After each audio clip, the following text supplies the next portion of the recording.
Alright, so the first thing I'm going to do, take off the nose panel to give me some access.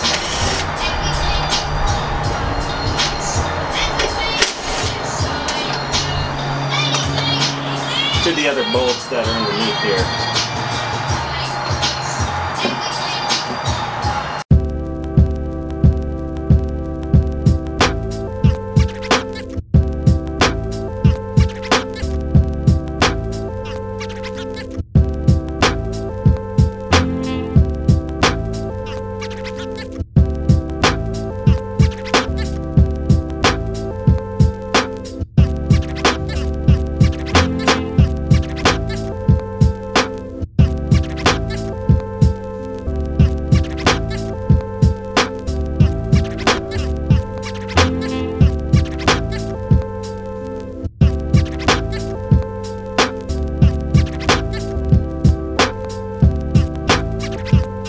See that O2 sensor up there? So before I take that side off, crack it off.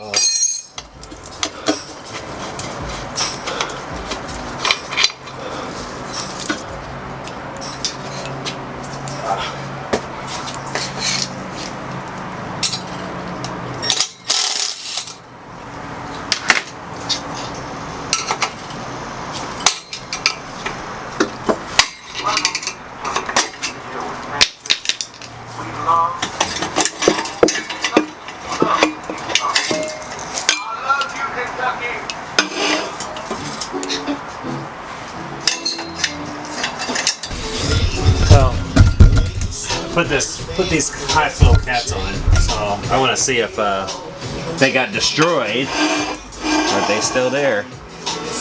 Let me get a flashlight.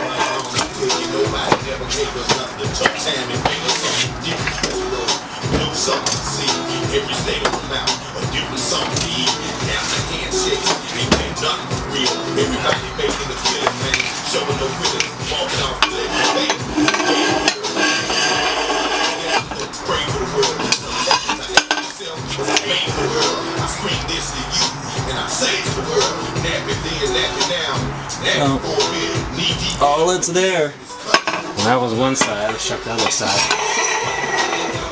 Yeah. It's there too. So I run high flow cats. Don't like the smell. Even though I don't run pump gas too much. It's mostly just the 85. I just don't like the smell of that. You know, I try to take my kids in this car. I don't want them smelling like that. I don't like my clothes smelling like unburnt fuel. So yeah, I put some high flow cats on here. They're working. I think so far I've gotten around 800 horsepower on the car. So all right, so I got the down pipes off. I built this turbo kit, T3 turbo, with some Mike Smith manifolds that's been modified to T3. Then we switched to an external wastegate. As far as I know, I was the first person to do this. I know there's a gentleman that makes a T56 update. I forget his name, but really nice setup. He's using external wastegates. He has a single turbo, makes like a Ram Air single intake manifold. Really nice.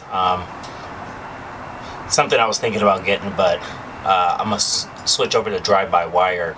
So eventually this will get a custom manifold. But initially when I got this turbo like 8-9 years ago, there was no V-band yet that was like widely available, and I wanted the smallest AR housing that I could possibly get without choking up too much. So this AR it's pretty small. It's a 0.48, but I wanted the response. This turbo is rated for 750, probably with this AR housing, just probably 600, 650, and it's way more than what my goal is. But when I first got this hot side of the turbo, I was going to put the wastegate on this side and then have it built into the flange, but we weren't able to do that because that port just wasn't big enough. So we went with the wastegate built into the manifold. So check the turbo, see if there's any play. no play. Everything looks good. And then on the passenger side, similar, no play. Everything is good. So next thing I'm gonna do, I'm gonna take off the motor mounts, start loosening the subframe. 2 bolts on this side, 2 bolts on this side. I'll take off the tension rods right there, disconnect those so the subframe can drop a little bit lower due to this large EP Racing 8-quart oil pan. Also need to drain the oil out of there, so I'll lower the car down a little bit so I can drain that oil out of there. Start disconnecting the wire for the transmission because that's on the front half.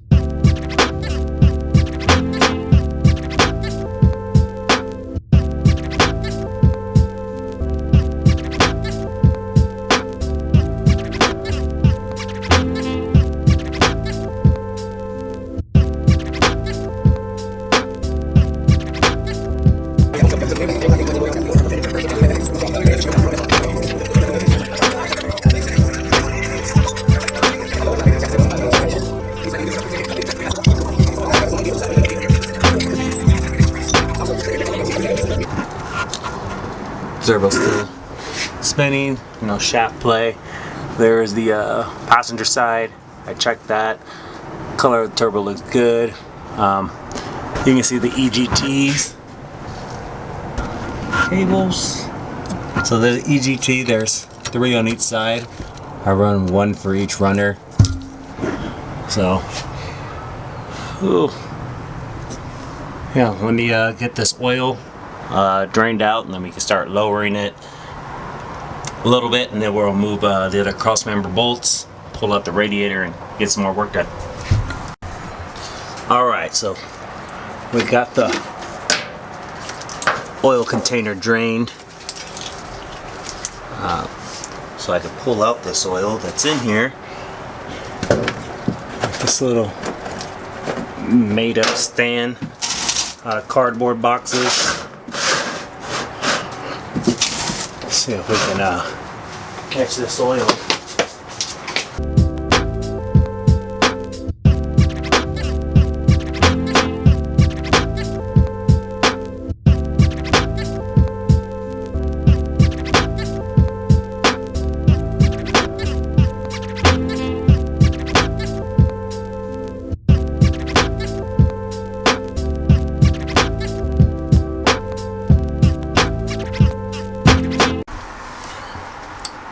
Alright, so oil is just dripping now, just a couple little drops. We'll put that on, take it to get drained, then I'll start draining the coolant, lower the car down, pull out the radiator, everything else I need to pull out, and then start pulling this engine out.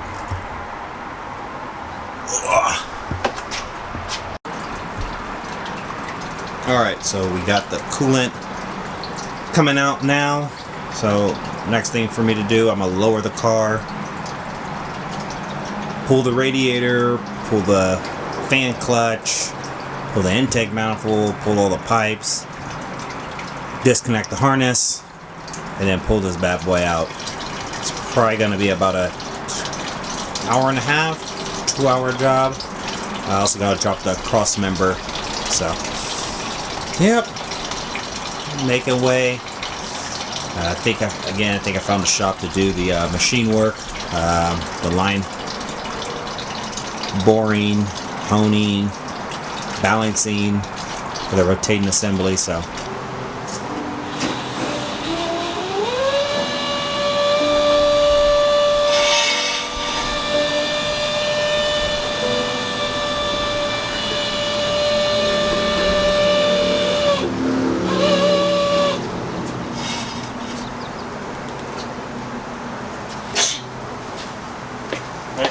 Look at my long beard, Daddy. I see it. It's green and orange.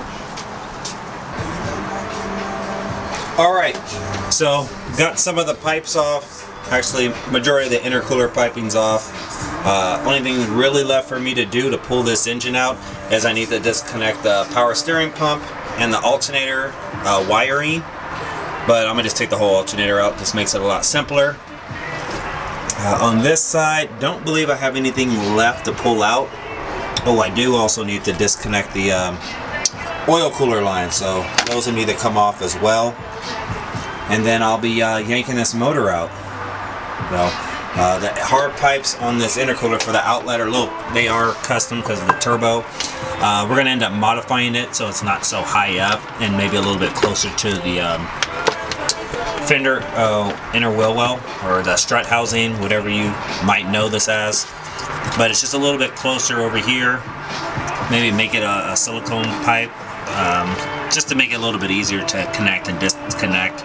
This is a real tight area, but won't have any boost leaks, so that's the beauty of that part.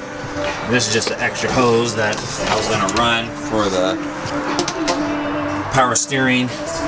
So right now, let's get this bad boy out and keep it going.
So there's the alternator.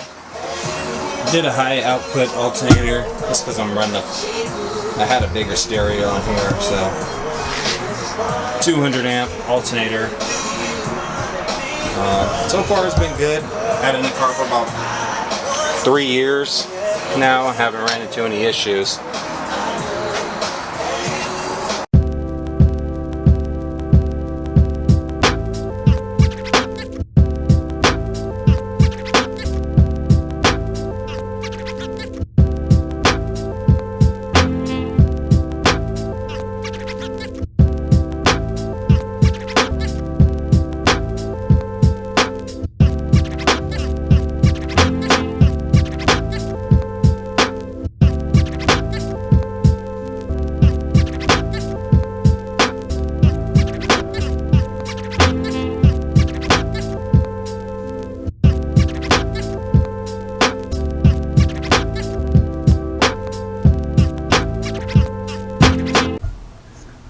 So that is it for now.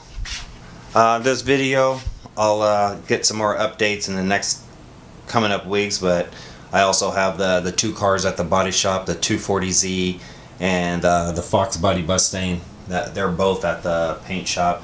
And then we have the Track Z getting the cage installed. So we got a lot going on, we got a lot to kind of get done. Having my friend Kenny stopping by tomorrow to help me verify some wiring before I start knocking out this RX-7 and wiring this car up. So a lot going on, but we're going to get it done. I got a rough next 5-6 weeks ahead of me. So stay tuned.